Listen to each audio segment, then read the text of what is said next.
You're listening to The Briefing, first broadcast on the 19th of November 2025 on Monocle Radio.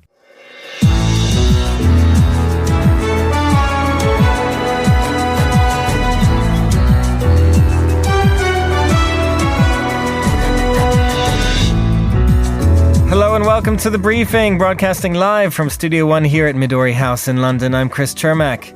Coming up on today's programme, we'll check in with the UN Cop30 climate talks in Belém with Lord Adair Turner and ask whether the ambition for a big deal is there, even if many world leaders are not. We'll also get the business headlines and we'll hear about an Italian language conference. Lucrezia Motta joins us right here in the studio. Lucrezia, what's this about? Well, the Italian Foreign Ministry is on a mission to try and promote the Italian language across the world. So we'll see what their program is worth. Whether they can match the French in their language ambitions. All that right here on The Briefing with me, Chris Chermak.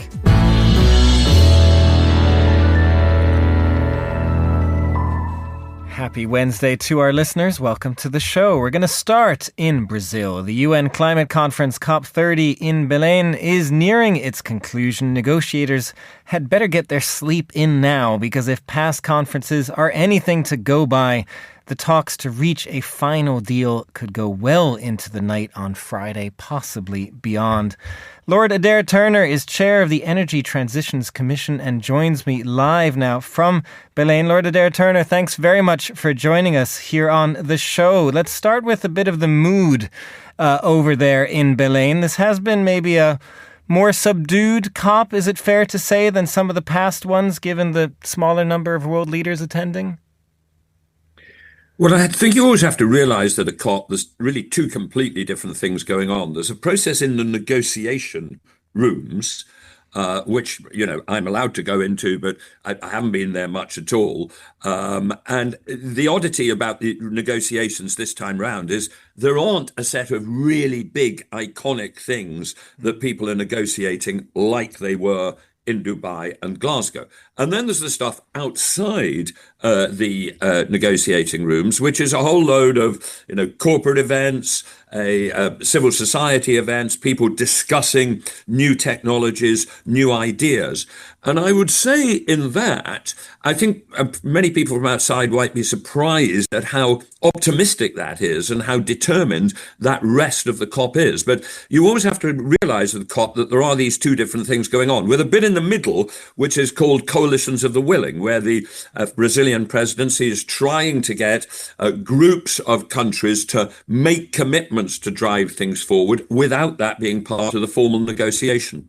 It is so interesting, Lord Turner, when you describe it that way, these two kind of sides. And I want to get more to the outside as you were describing there. But first, when it does come to the governments, as you said, maybe there isn't sort of the big headline that there was before. I wonder if that makes it harder or easier to get to some kind of final statement by Friday.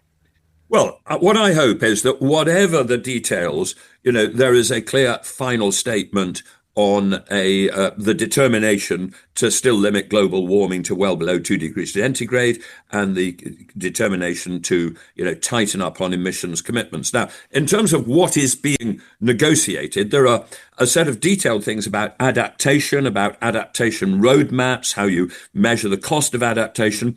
Those are, as often happens, bogged down in a debate about, well, who's going to pay for it? And we'll see how that resolves.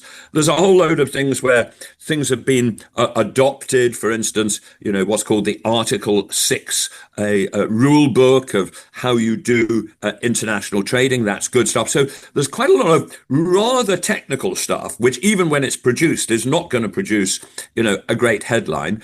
And then there are odd things. There are sort of complete disconnects between one part of what the machine is doing and the other. So on the one hand, the presidency is trying to bring together a coalition of companies in a carbon club, which commit to carbon markets and carbon pricing developing over time. On the other hand, there is a pushback from some countries against the only region in the world which has a serious carbon price, Europe, and it's CBAM. It's a carbon border adjustment mechanism, which is required to protect Europe if it is the only country in the world with a serious carbon price. So you get these sort of just disconnects between what is happening in one part of the building and in another. But what I hope is, I don't think we're going to have anything, as dramatic as the agreement at Dubai in the official statement to transition beyond fossil fuels. I don't think we're going to have as big an announcement as the commitment at Dubai that we're aiming for a tripling of renewables deployment by 2030. I don't think we'll have those headlines, but there is still a lot of important work going on in the diplomatic track, as well as in the rest of what happens at a COP. Which does bring us to the other side of this as well, because if, as you suggest there, we might not have quite that big a headline this time on the government side, does that mean, and that's also, it's worth saying, maybe we've seen a rolling back of some climate commitments from governments in general. Does that mean that, as you say, from the outside actions that are taking place, are businesses, civil society almost taking the lead in advocacy at this point over the role of governments there? Well, I think what's happening is that a lot of companies are just getting on with good stuff. I mean, take the renewables, the tripling of renewables target. We are broadly on track for that. It is very heavily driven, it is true, by China. But there's an increasing awareness that the cost reductions that have occurred in, for instance, solar panels and batteries have been so dramatic that we can now unleash a pace of decarbonisation, for instance, of power systems. And not just decarbonisation, it's growth of power systems, growth with new clean electricity. That's particularly important, for instance, in Africa. There's just an awareness of the scale of the technological and cost opportunity which is here at the moment. There's also a lot of talk about the huge potential for electrification, the awareness that electric vehicles are just now getting so cheap and so good that the pace at which those spread across the world could accelerate whatever is agreed or not agreed within intergovernmental agreements. So I think the thing that makes people confident is a set of technologies, solar, wind, batteries, electric motors, which are progressing much, much faster than most people thought they would progress 5 years ago. Lord Turner, that is one side of this, renewables, electrification. The other side of this is efficiency in energy productivity and also just efficiency of buildings and the like. That's something where I understand you've also spoken out and said there is less movement. Tell us about that. Well, there has been less movement, and we have set that out, and so have organizations like the International Energy Agency. We've been improving energy productivity. That's an overall measures of sort of GDP per unit of energy put in. That's been growing at sort of 1.5%, maybe max 2%.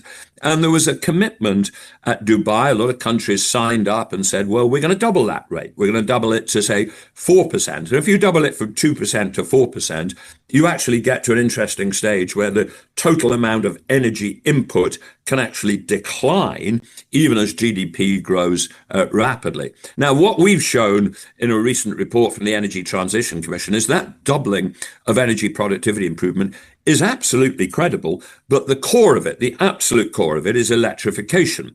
The key way to increase energy efficiency is to get rid of internal combustion engine cars and replace them with electric vehicles. And that's true of two-wheelers and three-wheelers as well, hugely important in the developing world. Or it is to replace gas boilers with heat pumps. And then when one is electrified, to keep improving the efficiency of all sorts of items of electrical equipment, including heat pumps, including EVs, including air conditioners, including lots of appliances.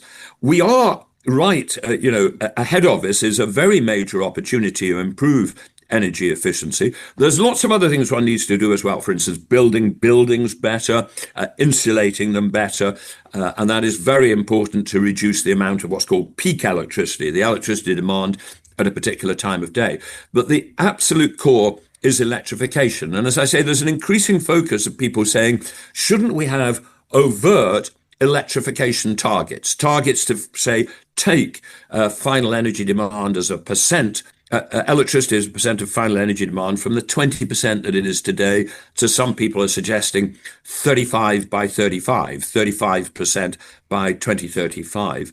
So I think what's happening is this increasing awareness that these technologies which have accelerated, they together create the possibility of decarbonizing power production and electrifying more of the economy. And that's the route to the improved energy productivity and the doubling commitment that was made in Dubai. Just finally, Lord Turner, we have maybe 30 seconds, but does all of that give you confidence that we can actually stay under that 2-degree goal, even if governments don't follow through? Not quite. I would say that the progress of the technologies themselves is now so great that we can avoid going above 3 degrees centigrade, and we might be in the low 2s. But in order to get to well below 2 degrees centigrade, you've got to do some additional things, which will only occur if government does some stuff. In particular, if you switch from the area of road transport and buildings and light industry to heavy industry, steel, cement, concrete, chemicals, there we will need things like carbon pricing to drive decarbonisation, and we will need that as well as accelerated electrification to get us below 2 degrees centigrade. Lord Adair Turner, Chair of the Energy Transitions Commission, thank you very much for joining us from Belém. And now here's Anita Riota with the day's other news headlines. Thanks, Chris. Israeli forces have killed 13 people in the southern Lebanese city of Sidon. This, according to Beirut's health ministry. The Israeli military says it struck militants in a refugee camp. The White House has apologized to Hyundai's chief executive after a massive raid at the carmaker's factory in the state of Georgia resulted in over 300 South Korean workers being detained. The workers were shackled, held in detention for over a week, and eventually deported back to South Korea. London's Bond Street is now the world's most expensive retail destination, overtaking the likes of Milan's Via Monte Napoleone and New York's Fifth Avenue.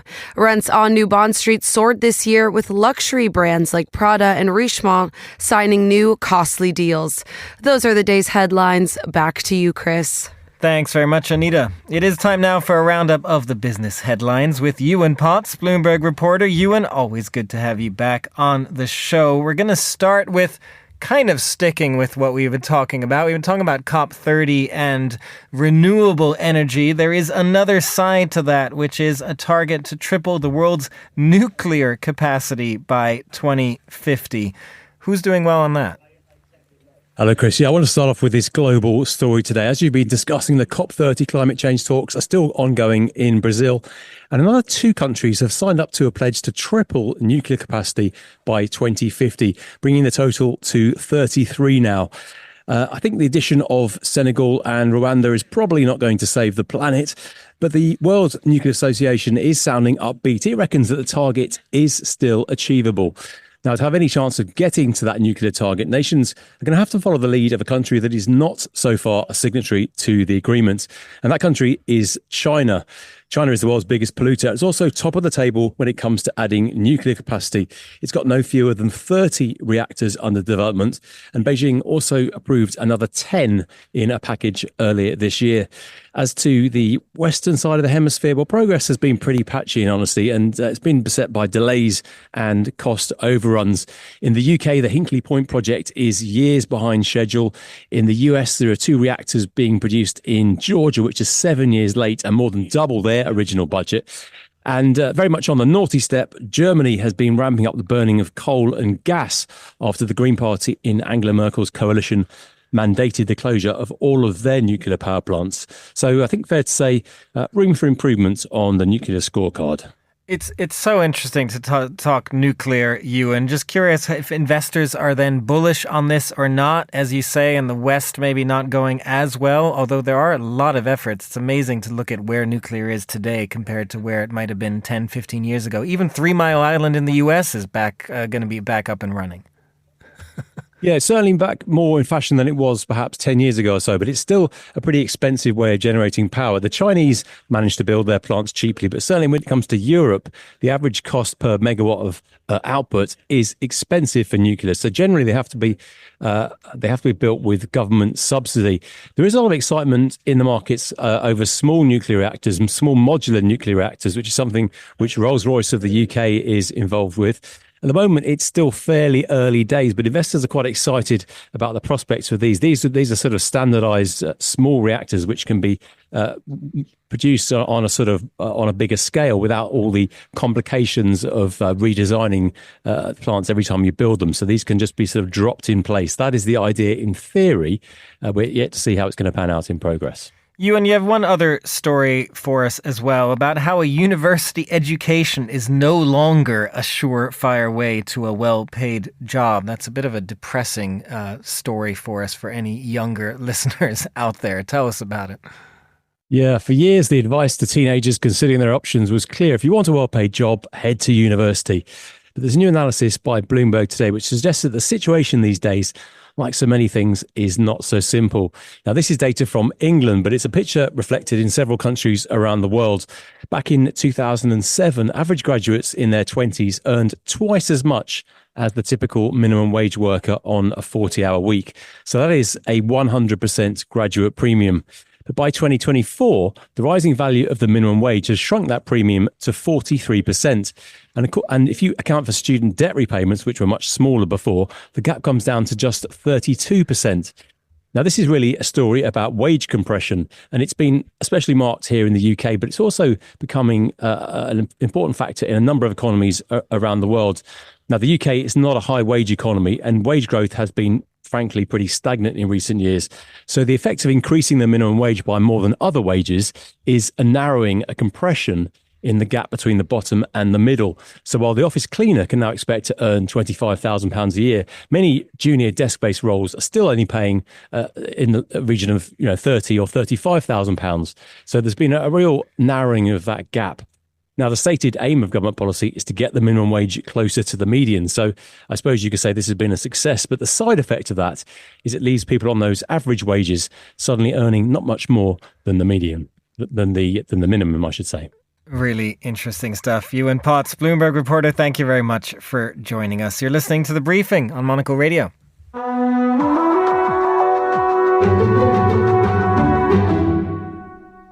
You're back with The Briefing. I'm Chris Chermak. The Italian language is one that many people around the world tend to enviously salivate over for its beauty. It is spoken by some 80 million people outside of Italy as well. And today there's a first ever conference on the Italian language and its diaspora. Here to tell us about it and bring us some other Italy stories as well is Lucrezia Motta, Monocle writer and resident Italian, joins me right here in the studio. Good to have you, Lucrezia. Good to be back. So tell us about this, first of all. What is this conference about?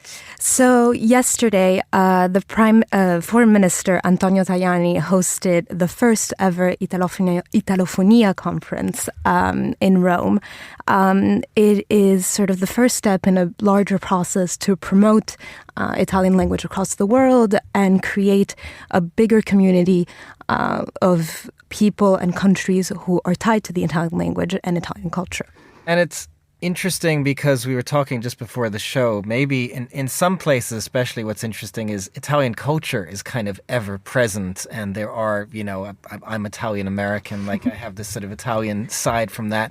I'm aware of the culture, but not necessarily the language. Is that what they're trying to do here, kind of bring language in as well? It's exactly that. And actually what's interesting is the president of the Italian American Association was there at the meeting on Tuesday.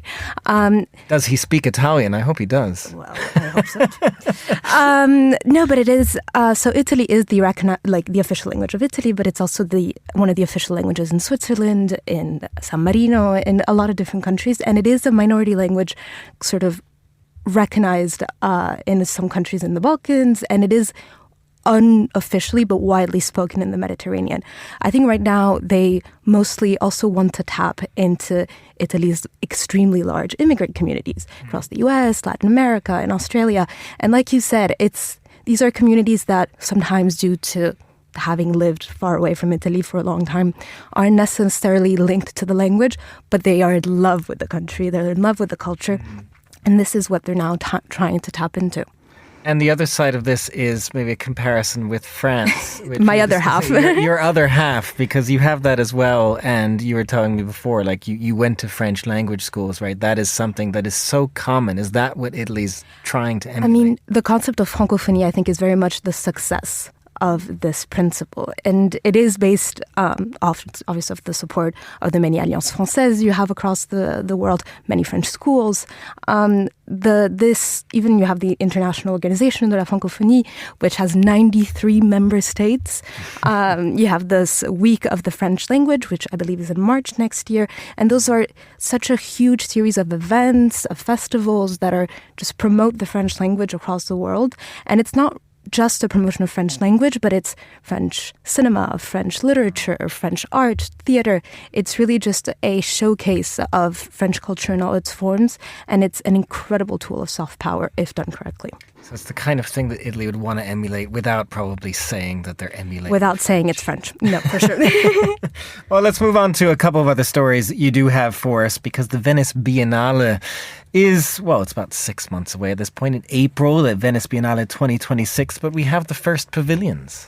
Yes, so the theme for this year, which was created by the late curator Kayo Kuo, is titled In Minor Keys. So the theme, rather than being just around the role of art as a very loud, like, social commentary, it's going to be sort of about the quieter ways in which art sort of immerses itself in society and creates emotions, and that's how it creates societal change. So it's been really interesting to see the different countries go present their artists in their pavilions. Obviously, because we're on the topic, I need to mention Italy. So yes, what is Italy doing? So Italy is going to be represented by the sculptor and ceramicist Chiara Camoni, who will be presenting pieces that sort of reflect on the history of Italian sculpture from the beginnings of times throughout the 20th century. So it's going to be sort of seeing on how the sculpture can be interpreted in contemporary ways today. You will have actually quite a few performance artists as well, with the theme that in minor keys. Austria will be represented by Florentina Holzinger, who has actually been doing a lot of research on the theme of water. So this will be put in the Venetian context, and so we'll be presenting this whole performance around water and it's how the body clever to put water into Venice. Reflecting on water and that.